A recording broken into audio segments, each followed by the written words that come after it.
Good afternoon. Welcome to UBC Lunchtime News with me, Maureen Babidie, on this 28th of April 2025. Let's get into our first story.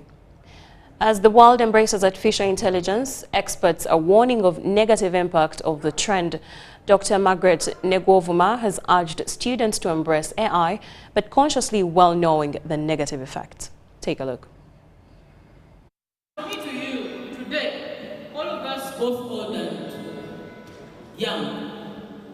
One hand maybe is doing something else, another hand is holding a gadget. So we're requesting, think in that line. Can I be able to have my presentation before? Can you design for me templates where I can just populate something, maybe an animated slide of this sort? Then can I be able to track or keep trace of what is happening in my farm? Can I be able to tell the condition, the climate condition of the day? So AI, now when it comes to artificial intelligence, now it's a new word. Okay? In what? Retail, right? So when we talk about artificial intelligence, there's a lot to be desired. I'm talking about, the 6-month training program, we call it the graduate training program, the GTP Trot, and we want to give students, like all of you here, hands-on, real-world experience that builds confidence, that builds the skills, as well as opens up doors to exciting employment opportunities to work with companies across the world. It's a culmination event of what has been happening virtually, which is an inter-university hackathon, where we had over 300 participants participating in this hackathon and 95 teams. And from the 95 teams, we have now top 10 teams actually pitching and making sure that they get off with something. So I'm glad that we're actually instilling knowledge, but also democratizing access to AI here in Uganda and contributing to UN SDGs using AI. So the reason why we develop these solutions is majorly to contribute to what is happening in Uganda and solve those problems. And that could help my community, but it's going to be easy for me to make money at the end of it without having to leave my home every other day. It's going to be easy for me. So if I'm talking about a chatbot, it's something I deploy and then I integrate in subscription. We've all used Safe Border, for example. Since 2025, and the impact it has had on us, speaking for my colleagues, is that we've been able to see how AI has been used in startups. For example, the startups we have all had, and we have been also able to participate in a hackathon where we were able to show the judges our different innovation. In more news, People's Front for Freedom has blamed the government for not supporting the treatment of the former Assistant Commissioner of Police, Sam Omara, after he worked for the government to foil several riots in Kampala. Sam Omara, who died this morning at Mulago Hospital, succumbed to cancer and kidney-related complications. He is much remembered for handling the 2011 Walk to Work protests by Dr. Kano Kiza Besigye. Addressing the media on Monday morning, one of the officials from the defunct former FDC faction turned People's Front for Freedom, Alice Alaso, says it was unfair for government not to take his treatment seriously. Take a look. At worst, we would expect him to benefit from the health system, the private health system, but we would have wished that the regime for which he terrorized us would fly him to Germany, at least if he can't be flown to Germany. He does represent the very sad side of our lives, that the regime for which he meted so much terror on us has neglected him. And so to all of you out there that are being used and abused to met terror on innocent civilians and political leaders, your destiny is happily represented by Omara.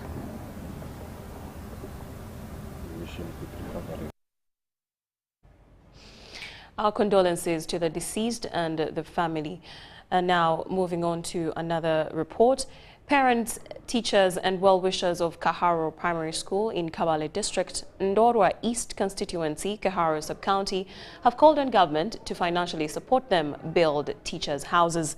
These remarks were made during a fundraising drive to raise over 140 million Uganda shillings. To raise 100 ente miliyoni emwe n'emitwaro 20 yagenda kashatu. The drive seeks to raise 140 million shillings to construct housing units for the school's 13 teachers, all of whom currently live outside the school premises. And by the end of the fundraising, over 20 million shillings were collected, both in cash and pledges. Today, we have been involved in the fundraising function for Kaharo Primary School, which has since deteriorated and gone into a dilapidated state.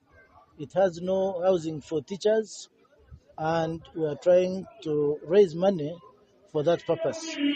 We are grateful that this school, which was established by my late father, late Yosam Rutanga, in the year 1945, is now getting all the moral and financial support from the community and well-wishers to revamp it so that they can get back to stage and teachers get where to stay and they are able to move it forward. The head teacher of Kaharo Primary School, Godwin Kabumbuli, says the lack of teacher accommodation has caused challenges among teachers. We are targeting 140 million to construct 4 houses for teachers, such that they can at least stay at school. In most cases, it encourages absenteeism, which is not intended. In most cases, some they can meet obstacles on the way, or if in case if rainfall starts raining in the morning, teachers can't afford to move at school.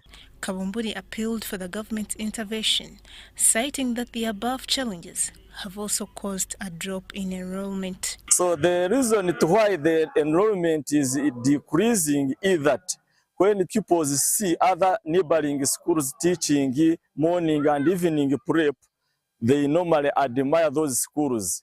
And ours, since we don't have these houses, so morning prep and evening prep, they are not being taught. The school decline, first and foremost, is caused by lack of buildings for teachers and other facilities for facilitating teaching at the school. Chairperson of the Parent Teacher Association, Twehangane Eric, appealed for more support. We have challenges when children reach in P3, P4, P5, they drop out from the school, hence engaging themselves in trading and other things, other sorts of things that may be harmful to them. Parents thanked the government for donating iron sheets when the school was constructing a classroom block. But I wanted to put up about 60 houses, including the headmaster house and a library.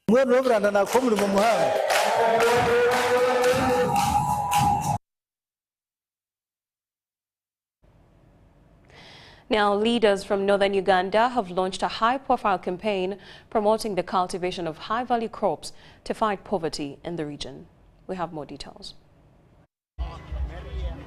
NRM leaders have rallied the people of northern Uganda to embrace a new chapter of economic empowerment through agriculture. Led by NRM's regional whip for Langotona Yo, members of parliament launched a campaign to promote the growing of coffee and cocoa. This has been as a result of our engagement with the president, that he noted the kind of crops we are growing in Lango and in the north, mostly annual crops, maize, beans, sunflower, soya beans, and the mathematics is not very good. And the campaign was to change the mindset of the people of Lango, the people of northern Uganda, from the colonial thinking that crops like coffee, like cocoa, like avocado, like poultry was not very good for northern Uganda. And today, we are here to launch this. The woman member of parliament for Tuhe district, Susan Jola Beja, kick-started the campaign by distributing thousands of coffee seedlings and hoes to farmers. They said, his people from northern Uganda has over-suffered. So for that reason, he is going to provide free seedlings to his farmers in Otuke. So we shall give, we don't have any limit. Northern Uganda has long relied on traditional cash crops like cotton and tobacco, crops that have failed to uplift communities from poverty. What we always try to plant cannot support education, but a little now we shall begin putting down. We shall even encourage our farmers to begin learning how to do drip irrigation. Let's change our politics. Let our politics be the politics of promoting wealth creation among the people and taking high-value crops. Ayo called on all leaders, including the church, to champion the cause. Bishop Joseph Omara reminded believers of their divine mandate to cultivate and multiply. And that would be my message in the church. My pastors have planted coffee. I begin with 1 acre each pastor, and I set also demonstration plots in all churches. Agago County MP David Lagena Toha described the poverty situation in northern Uganda as a war that must now be won. As leaders, we have teamed up together. The rule of nature is we live for one another. We must be able to work together and fight for the common good of the local people. And then our economy will change. The production officer must be active enough to begin training the local people in coffee production. Edi Ulwa, UBC News. Thank you, Edio, for that report. We'll now take a short break and return shortly with more news.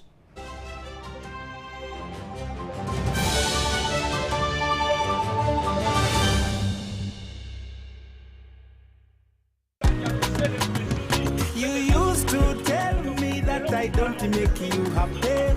All that time you would be complaining.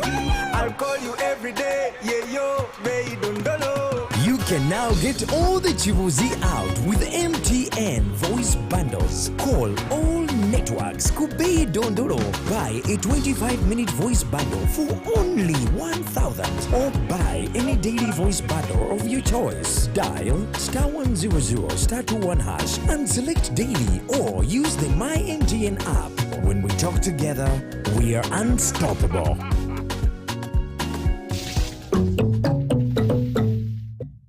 Special announcement from the Baseline Education Census 2025. The Uganda Bureau of Statistics, in collaboration with the Ministry of Education and Sports, is conducting the Baseline Education Census 2025. This exercise will cover all learning institutions in the country for both government and private establishments, namely pre-primary, primary, secondary, vocational, and higher institutions of learning. The Baseline Education Census exercise data collection is being conducted in a phased manner, starting with Greater Kampala Metropolitan Area, comprising of districts of Kampala, Mukono, and Wakiso. The rollout to all other regions will commence at the beginning of second term. The Baseline Education Census collects information on learners, teachers, and school facilities to facilitate planning and policy decisions in the education sector. Uganda Bureau of Statistics appeals to the general public, heads of schools and institutions, as well as the local government authorities to cooperate with the BEC enumerators. In a special way, UBOS appeals to all parents of the learners to support the exercise by availing learners with their correct date of birth,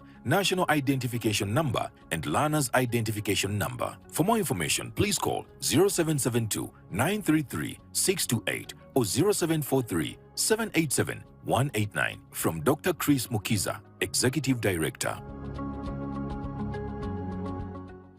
Mikulu Business Expo kome pilabili mwetano ine komyewo wakati wena zomezi mwenda paka 11 Mei Lugugu Uma Showgrounds event service providers naba business endala zonna mwandu bademwe yuna Mikulu Business Expo kome pilabili mwetano emidala jiri kumitwalo nkaga ino bronze mitwalo chinana ku silver ate gold yakakadde kalamba kogata platinum yakamuchi tundu okuyingira Mikulu Business Expo kome pilabili mwetano kwa 15 zokka kati wasasula omudala bakusasulidde ekifo tenti emmeeza entebe 2 kw'ogatta amasannyalaze ne security okumanya ebisingawo ku 0770 620 292 oba 0776 620 292 biteeddwa mu ssente Photogenics Limited, Lean Events, Crane Performers, Chabasa Pharma, BBS Telefina, UBC, Rosie Roots, City Bridals, Joyce Sonko Textiles, Channel Ladies Choice, Njuvu Estates, Junico Rio Deco, Victory Travel Center, Tender Gardens, Eco Farm Pharmacy, Mikolo Magazine, ne Pepsi.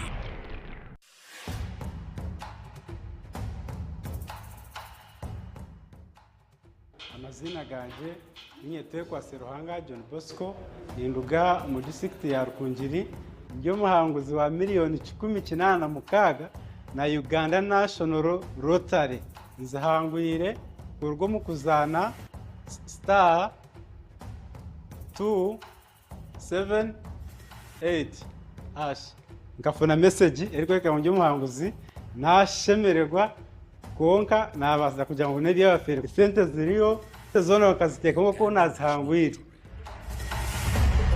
Uganda National Lottery. Dream, play, win. Participants must be 18 years or older. Play responsibly. The Uganda National Lottery is operated by Ituba Uganda and regulated by the National Lotteries and Gaming Regulatory Board. Hey, Okero. Hey, Kajambo. Mukasa. Where are you going with the family? Oh no. Hey. We are on our way to the polling station. The Electoral Commission is displaying the National Voters Register. And I need to make sure my name is on it. And Sophie here wants to confirm her voter details. We are all warming up for elections. Okay. What about these young men? I can see you. These ones are no longer boys. They are now men. Last election, they were too young to vote. But now, they are ready to vote. Mukasa, you have really inspired me. Now let me also go home and pick my wife so that we can check the details in the register. Okay. See you on the polling station. The National Voters Register will be displayed at your polling station from 25th April to 15th May 2025. Please do not miss this chance to confirm your polling station and your voter details. Report the dead for removal from the register and those who appear more than once. Every vote matters. This message is brought to you by the Electoral Commission of Uganda.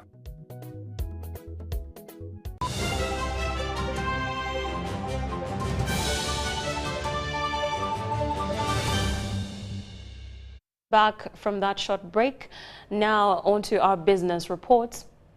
Sugarcane farmers in Busoga have welcomed the establishment DEI Biostarch Factory in Kamuli, saying it will solve sugarcane challenges, poverty and hunger in the region. The multi-billion factory will produce biostarch out of cassava and ethanol out of the cassava byproduct. We have more details. Sugarcane farmers in Busoga region have been worried about exploitation by sugar factories. First of all, we have to thank by farmer through Dr. Magola for bringing this project to Busoga. We also have to thank His Excellency, the President of this nation, because government is supporting these projects, we are aware. And the President is also willing to support the farmers to produce ethanol in cooperation with the farmer. The project is really promising. My appeal to my fellow farmers, let's just put in effort in growing cassava, much of it. People are living in sugarcane. They want to put cassava now. Because sugarcane takes a number of months, but this cassava, it takes some less than 1 year.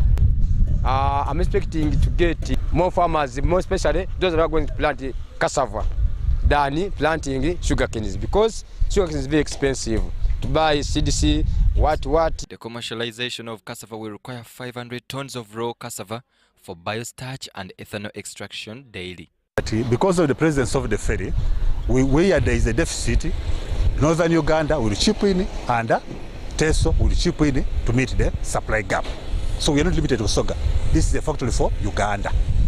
With proper agronomic practices, an acre of cassava can generate 6 million shillings within 9 months, while the same acre can produce about 3.5 million shillings on sugar within 1 year and 6 months. So far, farmers are diverting to cassava growing. The project manager, Day Biofarmer Kamuli, project Magola Richard tipped the Busoga on the cassava factory. Continuous twende ekintu nga kiri kuida buli lunaku tutagemerwa fuitina nga banaife abali veru balifuna esente gano nga balina nawe feti muli kola ki mwebale kuida mwebale ino. Located about 35 kilometers from Kamuli town, Busambu Namasagali sub-county in Kamuli district, the construction of the biostarch factory is at about 70% completion.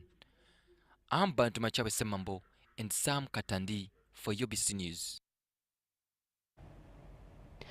For every prominent figure, there is a journey of purpose, persistence, and powerful transformation. We'll bring you the journey to the boardroom of key prominent figures. Take a look.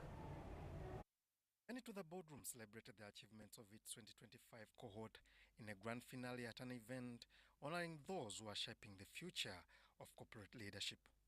The event, graced by distinguished leaders, showcased 35 outstanding participants, 21 of them women, signaling strong strides towards gender equity in boardrooms.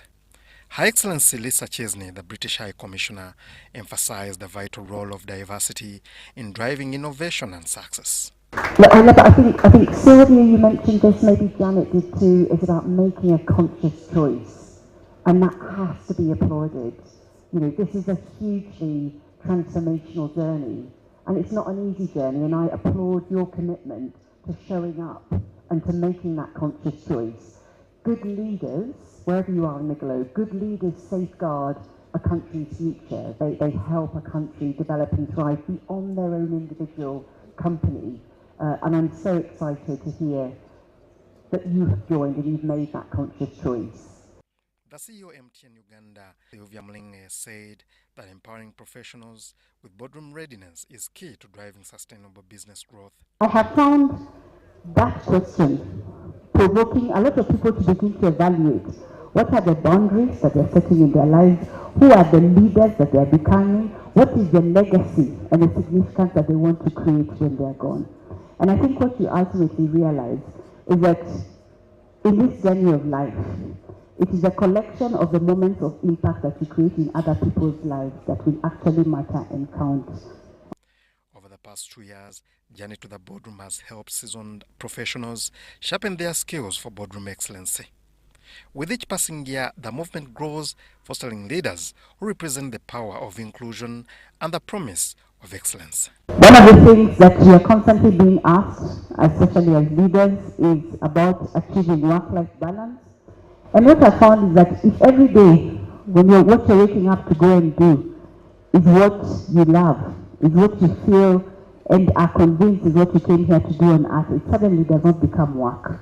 But every day becomes another time, another opportunity to be able to live out that which you're created to do.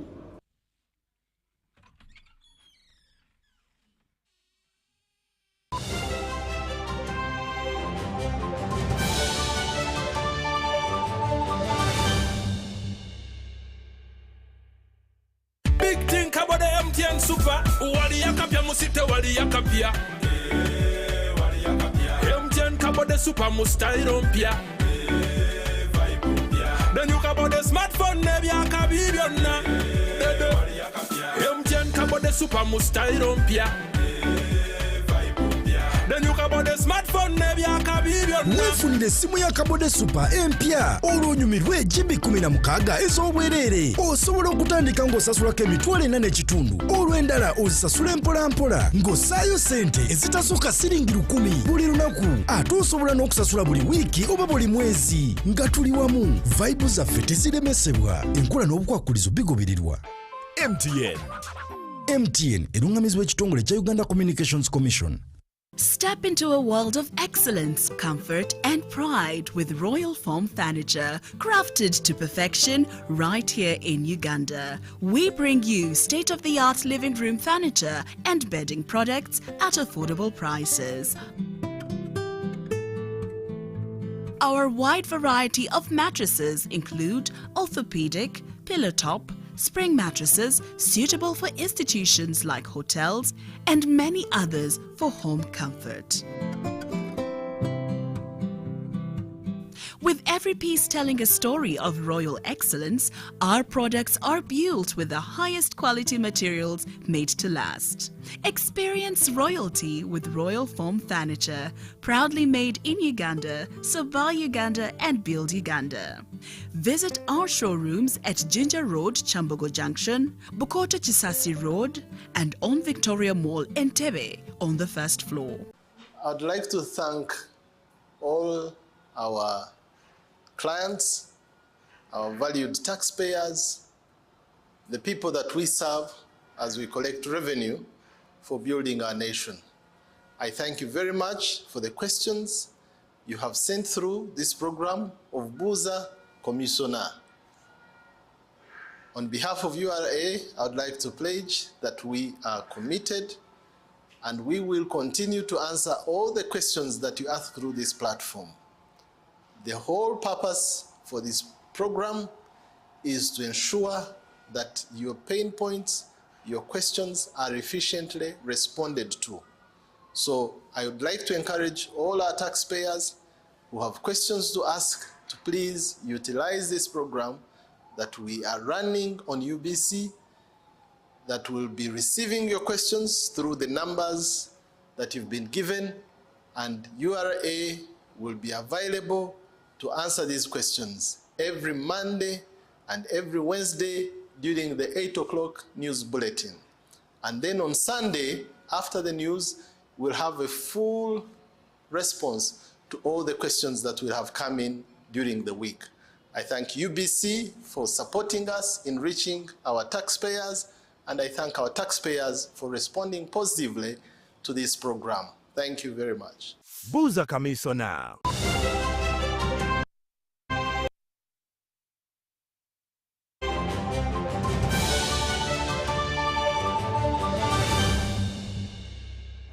Welcome back, and now we get into sports. Uganda Matters set the tone early in the match and never looked back. With just 3 minutes to the halftime whistle, Saruwonge scored the lead, sending the Matters into the break with a comfortable 2-0 lead.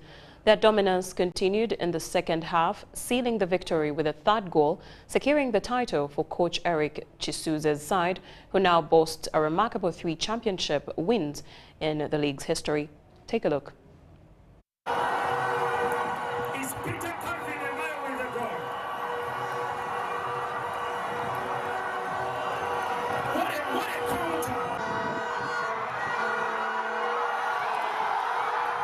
Now this is Angaire.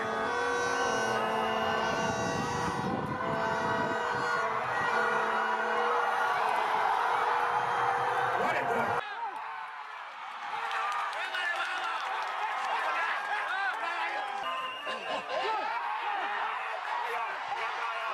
Played well, but we still lack some more seriousness when we are playing.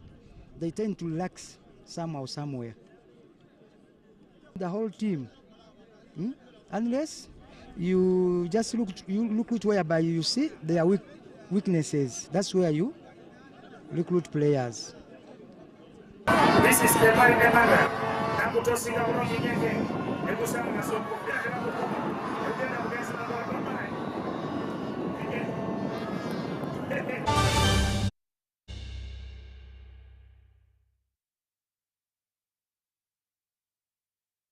Brings us to the end of our bulletin today, the Monday of 28th April 2025. I'm Maureen Babidia. Good afternoon.